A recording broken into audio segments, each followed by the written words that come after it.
Good morning and welcome to This Date in History, aka TDH. This show is all about the events that occurred on this date in years past, both recognized by other historians, but mainly things we personally find intriguing enough for us to bring to you.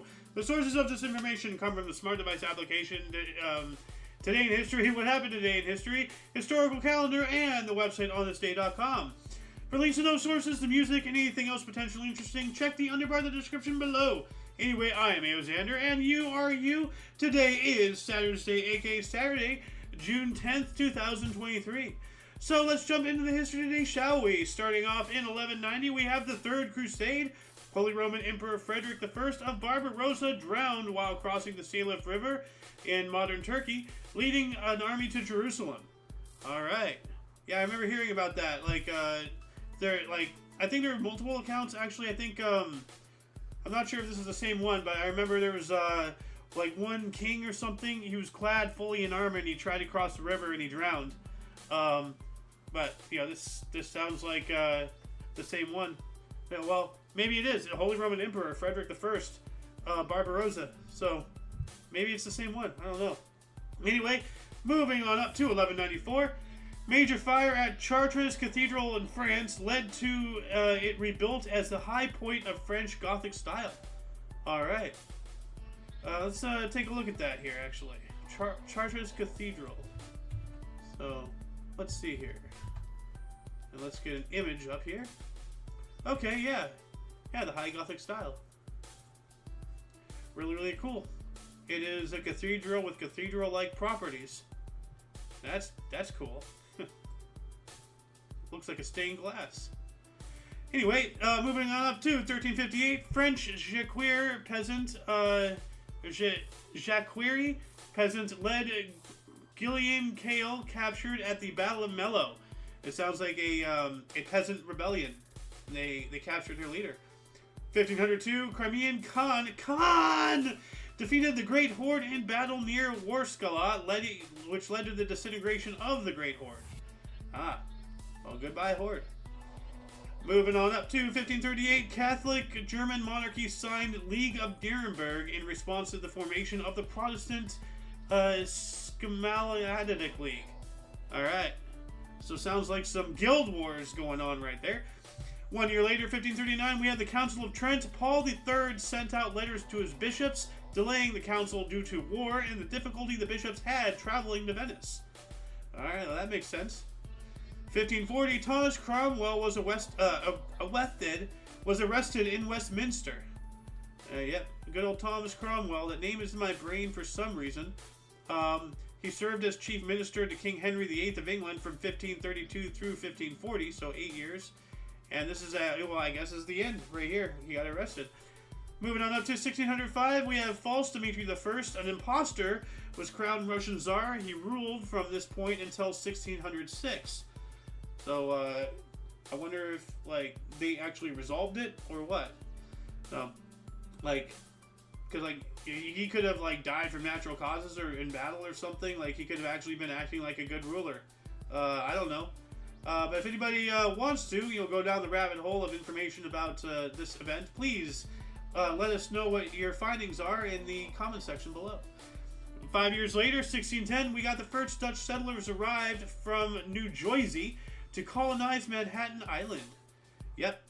Before it was Manhattan in New York, it was New Amsterdam. It was colonized and made by the Dutch and taken over by the English. At 1639, we have the first American log cabin at Fort Christina, which is in Wilmington, Delaware. All right. What else do we have? 1652, in Boston, John Hull opened the first mint in the United States. Well, in America, not the United. Well, before the United States. So the first mint in America ever. So 30 years later, on the dot, 1682, a tornado in Connecticut uprooted a 3-foot diameter oak tree. Whoa, that's concerning. We just talked about a rare tornado in Pennsylvania yesterday. So. And just like Pennsylvania, I know somebody who's out in Connecticut. So it's just like, hey, you guys got weird weather there too sometimes. 1692, the first victim of the Salem witch trials, Bridget Bishop, was hanged for witchcraft in the colony of Massachusetts. It begins. 1720, Mrs. Clements of England marketed the first paste-style mustard. All right. Cool, cool. Without that, hot dogs would have never been the same. 1752, Benjamin Franklin tested the lightning conductor with his kite flying experiment. Yep. The famed discovering if lightning is electricity experiment with the kite, the key, and all that stuff happened today. What else do we have? 1760, New York passed the first effective law regulating practice of medicine. Ooh, that's pretty big. 1768, British customs officials seized John Hancock's ship, the Liberty, on the suspicion that Hancock had illegally unloaded cargo without paying duties a month earlier. Yep, there's a thing around that. John Hancock, a true patriot. True patriot. You know, that guy should be admired. We also have 1786, sorry. Just flip the last two digits around. A landslide dam in the Dadu River caused by an earthquake 10 days earlier had collapsed, killing 100,000 people in the Sichuan province of China. Yikes. Then in 1793, the first public zoo opened in Paris. Cool. All right. 1801, Tripoli declared war on the U.S. for refusing tribute. What, they were demanding us tribute them? What? Come on, Tripoli. Get your act together. 1805, First Barbary War. The Tripolitania agreed to peace in war with U.S. over the latter's refusal to make tribute payments. U.S. pays ransom for release of prisoners and lifts naval blockade. Huh, well that didn't work out the way I thought it would. But cool. All right. And we also have, while that was happening, this seems to be a tie-in here. First Barbary War is 1805 as well. Yusuf Karamanli signed a treaty ending hostilities with the U.S. All right, so I'm glad that we came to an agreement. Moving on up to 1809, we have the first U.S. steamboat to make an ocean voyage left New York for Philadelphia. All right. 20 years later, 1829, the first Oxford and Cambridge University boat race took place, and Oxford won. Cool, cool. 1838, Myall Creek Massacre in Australia. 28 Aboriginal Australians were murdered. Yeah, not good. Not good at all. Now, Jackson's potty-mouthed parrot. Okay, what is going on here? This is a whole paragraph here. 1845, Andrew Jackson's African gray parrot, Pull, was removed from his funeral for swearing at the Hermitage in Tennessee. Federal attendee William Menifee Normant recorded, before the sermon and while the crowd was gathering, a wicked parrot that was a household pet got excited and commenced swearing so loud and long as to disturb the people and had to be carried from the house. Yikes! What the hell was he saying around his parrot? Andrew Jackson, you absolute nut job. 1846, Robert Thompson obtained an English patent on a rubber tire. You know, for wheels. All the way in 1846, I guess, you'd make a rubber tire for carts, to alleviate them from breaking down too much. So, anybody who's played the Oregon Trail knows just how much of a pain in the ass a broken axle is. So, 1847, Chicago Tribune begins publishing. All right. 1 year later, in 1848, we got the first telegraph link between New York City and Chicago. Cool. I wonder if the Tribune was starting to get information pumped in from headquarters in New York. Well, probably not headquarters, but like a news source. I don't know. Anyway, moving on up to 1854, German mathematician Bernhard Riemann proposed that space is curved. Yeah, I believe it is.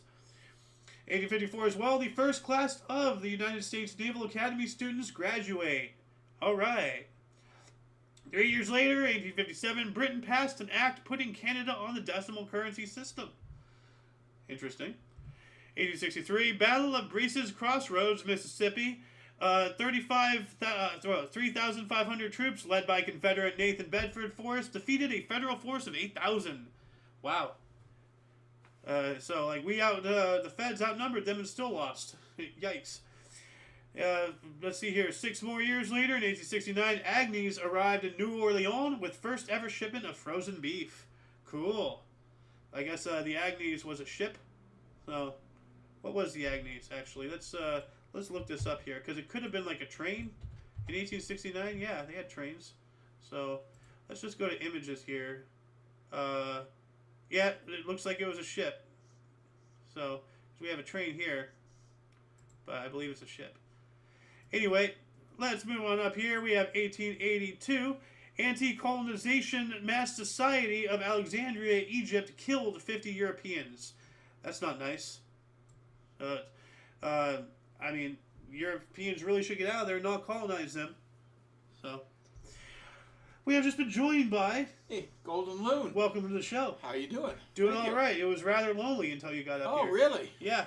What's going on here? I don't know. I guess people have better things to do. Well, I mean, what's going on the dates today? We're up into 1882. Actually, no, 1886 here. We've already covered quite a bit. We have a 17-page script, and we're just now getting into page six. Oh, wow. So, yeah, a lot of stuff actually happened today. A lot of stuff. 1886, the eruption of the Tarara volcano destroyed famous pink and white calcium carbonate hot spring terraces in North Island, New Zealand. All right, well, let's see here. Famous pink and whites. Let's see if I can find an image of these. If there was a photograph of there. Oh, wow, that's beautiful. So pink and white. So there's like terraces that look like this, and now they're destroyed. I guess these are the remnants. I have no idea. Yeah. No, this is Yellowstone. Never mind. Oh. But that gets the point across. Yeah. So, but what else do we have? 1898, U.S. Marines land in Cuba during the Spanish-American War. Ah. Yep. Right there. That's a good shot. That's Teddy with his Rough Riders. That is actually Teddy Roosevelt? In the middle right there. Oh, Yeah, okay. that's Theodore right there. Yeah. And he invaded Cuba with him? Met him again? Well, I don't know why exactly. Like maybe this was during his term as president, but before and even after his presidency, he was like a rough and tumble cowboy type of guy. Yeah. So, I mean, actually, and I wish someone was here to confirm this, but I think he actually had boxing matches in the White House. Oh yeah. Like bare knuckle boxing matches. Just come fight the president. You know, like I do say, young chap, have at thee. Well, I believe he was pretty instrumental in a lot of the, actually a land grab of the government to preserve a lot of the natural beauty out west. I think he was a huge influence on that. Maybe. And actually, let me adjust.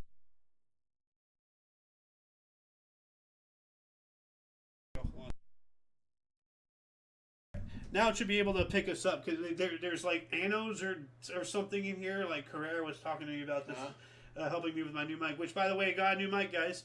But there's a setting where like it can either focus on the front, or focus on the front and back, or like focus on. Well, there's 4 settings. Okay. So yeah. Well, is it not picking me up well, or what? Well, I don't know. Maybe it was, but like now it will. It should. Okay. Like because now it's focused on 2 bubbles in front of it here. So you and me. 2 bubble heads. Yeah. Anyway, getting back into history here, in the year 1900, in China, a relief column of some 2,000 men set out from Tientsin to relieve the foreigners trapped in Peking. That sounds like what was it? The Opium Wars or something like that? When were the Opium Wars? Hold on a second. When were the Opium Wars? 1839. Well before this. Never mind. Well, there was some kind of conflict happening. I don't remember which, but there's some kind of Shino something going on. I don't know. Anyway, 2 years later, 1902, patent for a window envelope granted to H.F. Callahan. A window envelope? What's a window envelope? Yeah, so you slip your address in it from your bill or whatever it is. Oh, that. Yeah. Oh. So it's kind of funny. That's why I'm, that little thing, but it's used everywhere today. I thought it was something to do with an actual window in a wall. No. What does that mean? Like you're folding it, packing it away? How do you pack away a window? I mean, that's so awesome. It's somebody got a patent on a window envelope. Yeah. I mean, everything had to start somewhere. Yeah. And things that we take, not necessarily for granted, but we just don't give it a second thought. It's just when did this start? He got his patent today. Yeah, back in 1902. Over 100 years ago. 101. Actually, 121? 121 years ago. Yeah. Dang. Moving on up to 1905. The first forest fire lookout tower placed in operation at Greenville, Maine. Ooh. So, like, you know those spawning Yeah, towers they yeah, have just out in yeah, the wilderness? yeah. Yeah. Now, speaking Looking of for fire. fires, you know about the fire that's the fires raging in Canada? Yeah.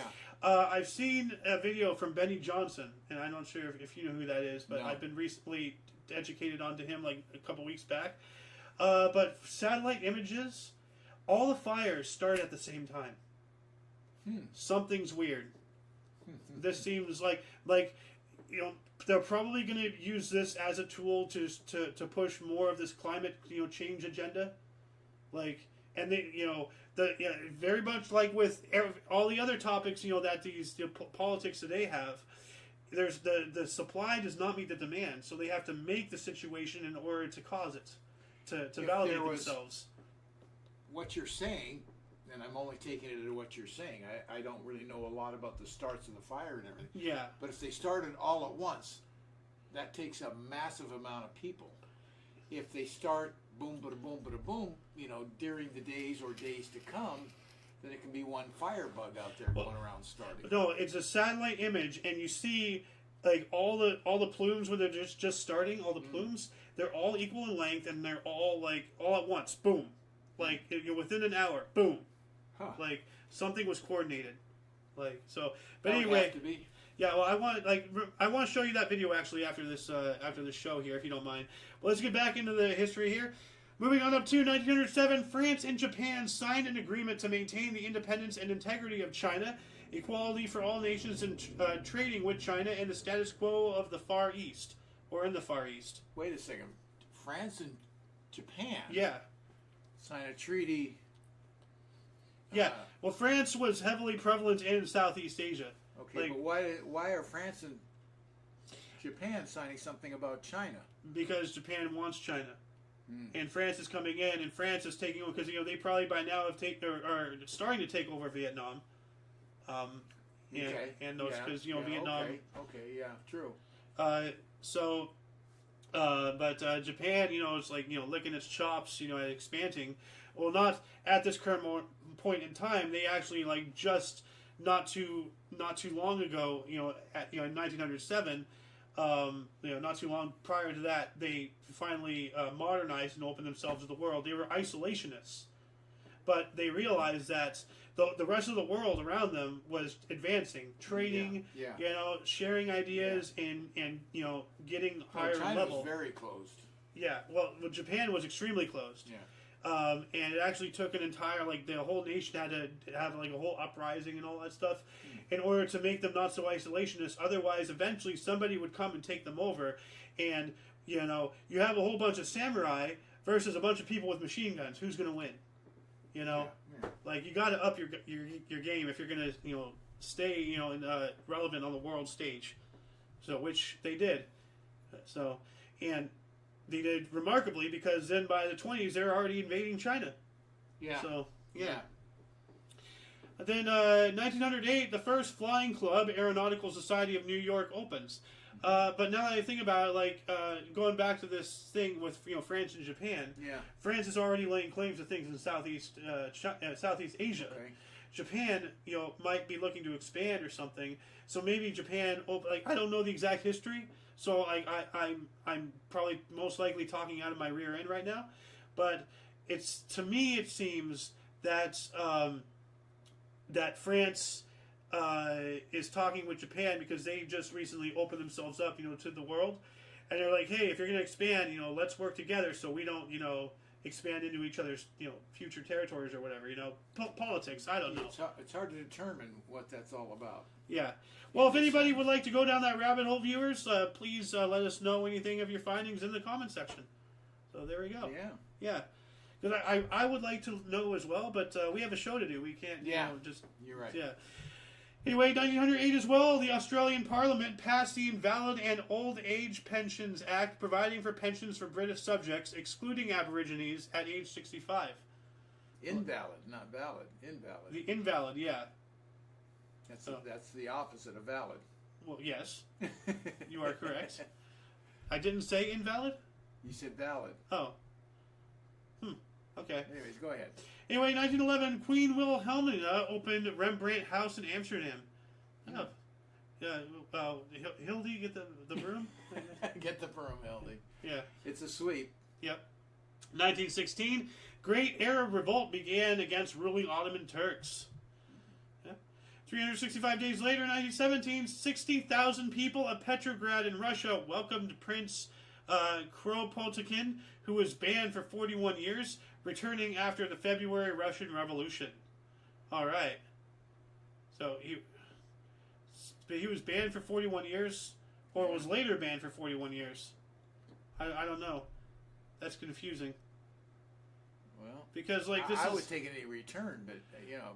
Yeah, well, this is before the Soviet era, anyway. Yeah. Like, yeah. Yeah.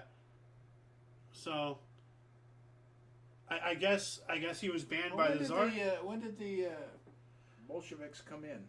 Like 1917, 1918, like right at the tail end. Because all the people of Russia were, because it was after World War One. No, they had their revolution during the First World War. It was during it. It was actually, I don't know the exact semantics, but I do know that Lenin overthrew the Tsar with the promise to get Russia out of the war, which he did. Like, because World War One started as a two-front war for Germany. They had an Eastern Front, they had a Western Front. This is why I said what I said the other day about Hitler being an idiot.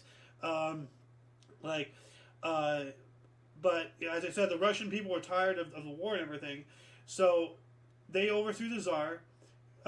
Lenin talked with Wilhelm III, and got the Russians out of the war. They ended it right there, and then Russia went on to have their Soviet Revolution and all that stuff, yada yada. Okay. Like the whole land and bread for the people and all that stuff.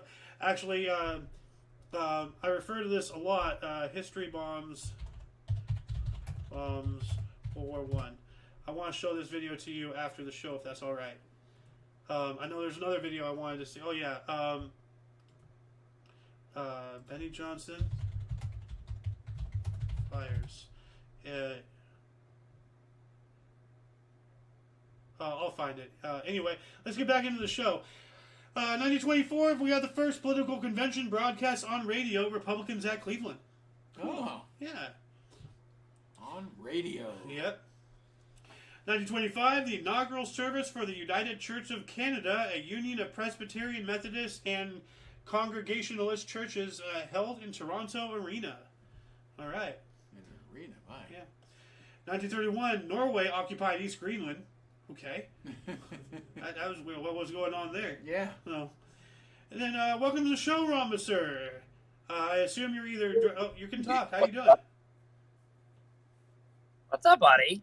Many things. How are you? I'm doing pretty good. Good. Saturday afternoon. Yeah. Well, we are still at the show here. We got 1932. First demonstration of artificial lightning in Pittsfield...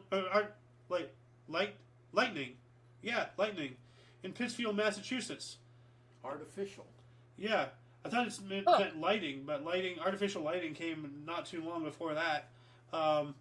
But lightning. That sounds like a Tesla coil. Wow. Maybe Nikola Tesla. Yeah. Like that's around his time.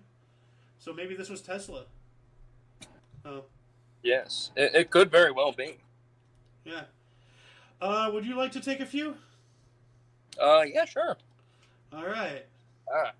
In the year 1933, Clyde Barrow and Bonnie Parker flipped their car into a ravine. Parker suffers serious third-degree burns from the accident, which would affect her for the rest of her life. All right. Let me play the world's smallest violin for the bank robbers. Yeah. Oh, speaking of bank robbers. Them wrecking. My reaction. Yeah. Hold on a second. I have a thing for that. All right. The loon needs to go for a quick little walk or something, so he may or may not be back. Thank you for joining. Yeah. Anyway, what else do we have in 1933? Oh, also in 1933, John Dillinger or Dillinger, depending on the pronunciation. That all depends on perspective. Robs his first bank in New Carlisle, Ohio. He takes $10,000. 10,000. Or 10,600. Yeah, I don't know why there's a space there. Let's see here. That's 1933. Yeah, I was fairly zoomed out. It would be the equivalent of what? No, that can't be 14,000. No. No, 10,600. Oh, hold on a second. Why is it not? Okay. I have 10,600. Hold on a second. $240,156.35 today. That's a pretty good haul. So. Yeah, that is. Yeah, that's a house worth. That's a house worth of robbing. That's $250,000. You know, that's around what you get, you know, from Heist and GTA. So. Yeah. Yeah. What else do we have here? 1934. This one. Oh, in 1934, the USSR and Romania reestablished diplomatic relations. Huh. All right. 1 year after that, in Akron, Ohio, Dr. Robert H. Smith, Dr. Bob from Akron, and Bill Wilson from New York City form Alcoholics Anonymous, date of Smith's last drink. Cool. Yeah. Oh, yeah. Dr. Bob. Not to be confused with Dr. Bob, the SCP, you know, YouTube channel. So. It's funny. I had a doctor that we called him Dr. Bob. It wasn't even my doctor; it was my dentist. I don't remember when or where, but a while, like years ago, I was in some like you know, doctor office area, and one of the doors said Dr. Tran. Like, yeah. If you know that from that internet series from Mojo Media or something. Oh yeah, the little Asian kid cartoon thing. Yeah. Dr. Tran is kicking your ass. Oh yeah. Yeah. Oh. Anyway, we also have 1940. Canada declared war on Italy. That's weird. Huh. And while that was happening, 1940 as well, Norway surrendered to Nazi Germany after 62 days of fighting. Well, they lasted a while. They lasted longer than Poland. So, yeah, longer than France, too. Yeah, well, that's not really much of a bar. But anyway, France only lasted like 2 days. We have an execution. Ooh. 1942. Speaking of the Nazis, they kill all inhabitants of Ladice, Protectorate of Bohemia and Moravia, which is now Czech Republic, which had been implicated in the assassination of Reinhard Heydrich, Nazi controller of Bohemia and Moravia, to, quote, teach the Czechs a final lesson of subservience and humility, end quote. Over 170 adult men were executed by firing squad on site. Women and children were sent to concentration camp gas chambers, and the village was burned down and plowed over. Yikes! Wow! Yow! Wow! Whoa! Blah, blah, blah. I can't, like, dude, seriously, that is, like, evil, like, that is Hollywood level, like, supervillain stuff, right? Holy crap, yeah, dude. That is dark. Yeah. I don't know how to express myself to that. That is, like, holy shit. That was, that was dark. Very dark place. Well, let's go to you now, Mr. Rhombus. In 1943, FDR becomes the first U.S. president to visit a foreign country during wartime. That's right. I believe he visited France. Actually, no, not France. The UK. Sorry. France was under German control. I misread the year. I'm sorry. German plus. But the very next one here. Germany, the annexed Germany. Huh. Anywho, also in 1943, FDR signs withholding tax bill into law. Huh. I wonder what that is. Withholding tax bill. Withholding tax is a set amount of income tax that an employer withholds from an employee's paycheck. Employers remit withholding taxes directly to the IRS in the employee's name. The money taken is a credit against the employee's annual income tax bill. Okay, whatever that means. Like, essentially, they hold a certain amount from your check. Like they keep it for themselves. Not really, but they keep it for the IRS. And I know better. I'm not stupid. They actually just keep it for themselves. I'm not stupid. Yeah. I know full well the IRS doesn't get that money. Yeah. Because they're greedy and they want their own money back. And it's like, then pay me the full. Then stop taking taxes. Yeah. It's like they make enough money as it is. Anywho. Look at this guy with his dippy little haircut. Look at that. He looks like somebody you would shoot in a locker in their high school days. That guy gives off he has the head shape of a bald guy, but has a little bit of hair on there. Anywho, in 1943, Heinrich Himmler. Is that? Yeah, Himmler. Yeah. Orders the final liquidation of Lodz ghetto in occupied Poland. Yeah, it says right there, Heinrich Himmler was the leading Nazi and Reichsführer of the SS. He was essentially on par, maybe even higher than Hitler himself. This guy was wicked. Yeah. Not good. Either that or his right-hand man. Right-hand man in the least. If there's any position closer than that, he would occupy it. So. Oh, yeah. Ooh. Moving up to 1944, Nazi forces carry out a massacre of 642 civilians in the French village Oradour-sur-Glane. Yikes. Ooh. And for the sake of time, we're actually going to start only going through the highlighted ones. There's quite a bit here. We have a 17-page script. We're only at 9 pages in, so we're just at half. And we're already at 11:33. And I plowed through a good chunk of this, by myself before the loon and you came in. So we just got to start plowing through these.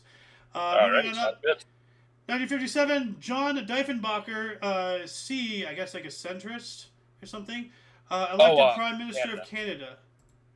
Oh wait, C. What would the C be? I think wouldn't C be just for Canada or? Well, no, that's. Usually it's R or D for Republican or Democrat. So this is a centrist political party. What was his political affiliation? I'm trying to see. First Canadian. He appointed the first female minister in Canadian history to his cabinet. Okay. But yeah, it says C. Hold on a second. What's his name? John Diefenbacher. Let's look this guy up here real quick. Party. Progressive Conservative Party of Canada. Okay, so conservative. All right. Okay. That's what C means. We also have 1959 MLB Cleveland Indians Rocky Colavito hits his 4 home runs in 11-8 win over the Orioles in Baltimore. All right. Ooh. That's really good there. 4 homers in one game. That's impressive. Wow. Yeah. And 1963, the U.S. Equal Pay Act was signed into law by President John F. Kennedy. And what is the semantics of this Equal Pay Act? You may ask. The Equal Pay Act of 1963 prohibits sex-based wage discrimination and requires that men and women in the same work establishment receive equal pay for equal work in jobs that are subsequently equal and performed under similar working conditions. Well, yeah, the wage gap is all a lie. It's based off of a number when you don't add a certain thing in, and I just totally screwed up. What? Even the law. You're glitching out there. Hello? All right. Anyway, I forgot that the music wasn't going. Romister appears to be having some technological difficulties, so while he fixes that, I'm going to take us up to 1966. Janis Joplin played her first gig with Big Brother and the Holding Company at Avalon Ballroom in San Fran, California. All right. An event of interest here in 1968, the American League games at Baltimore and Chicago were postponed honoring Robert F. Kennedy. Yep, that's right. was assassinated recently in that time. We also have 1972. Elvis Presley recorded a live album at New York City's Madison Square Garden. All right. I wonder, like you know how like you record albums in the studio? Was he? I think there are like auditorium album recordings and such. So that's cool. We also have a number 1 on the charts, 1972, Sammy Davis Jr.'s cover of The Candyman by Anthony Newley and Leslie Bricusse from the film Willy Wonka and the Chocolate Factory. Went on to number 1 in the charts, his biggest single. Oh, the Candyman can, who can make the sun shine. So, yep. Anyway, let's see here. We have 1974. Philadelphia Phillies slugger Mike Schmidt hit a ball off public address speaker hanging from Houston Astrodome roof. Whoa. That's interesting. 1977. James Earl Ray, Martin Luther King's killer, or Martin Luther King Jr.'s killer, escaped from prison. Not good. And what else do we have here? Let's see, moving up into 1978. Well, let's stick to the plan here.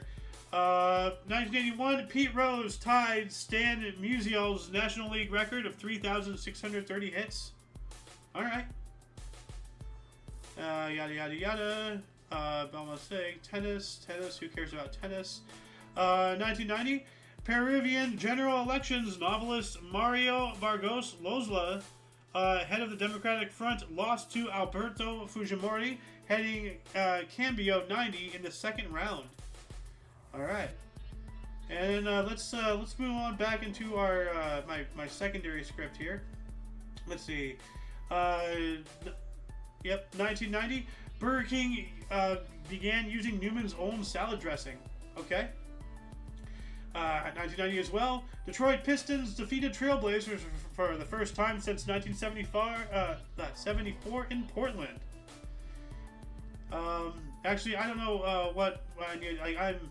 I'm getting hungry, so let's get back to just reading the highlighted ones. Sorry, viewers, I'm ping-ponging a little weirdly here.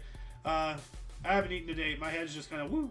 Anyway, 1991, David Lynch's Twin Peaks final episode aired on ABC TV. Don't care about that. 1996, Intel released the 2000 MHz Pentium chip. Cool. Same year, 1996 as well, variety talk show The Rosie O'Donnell Show, hosted by Rosie O'Donnell, premiered. All right. And 1997, Khmer Rouge leader Pol Pot ordered the killing of his defense chief,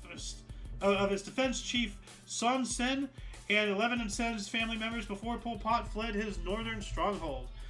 Now, you know what? I'm gonna go ahead and end the show here and now because I'm my brain is not working right now. But I implore you, please go to the underbar of the description below for links to, this source, in our various other sources. There's stuff that happens every day in history that is just phenomenal. Maybe I should have just taken a day off. It's been a couple of days since I've done that. So anyway, that'll conclude the show. Once again, you can check the underbar of the description for any links you may find interesting, including but not limited to all things Omni Coalition. For your dose of Past Events Daily, we stream every day at 11 in the morning Pacific Time, which is 12 Mountain, 1 Central, and 2 p.m. Eastern Standard Time. For all of you and all of us, I am Eo Xander, and until you catch us tomorrow, don't forget to look right and left at every intersection, rate 5 thumbs, and subscribe. Toodles!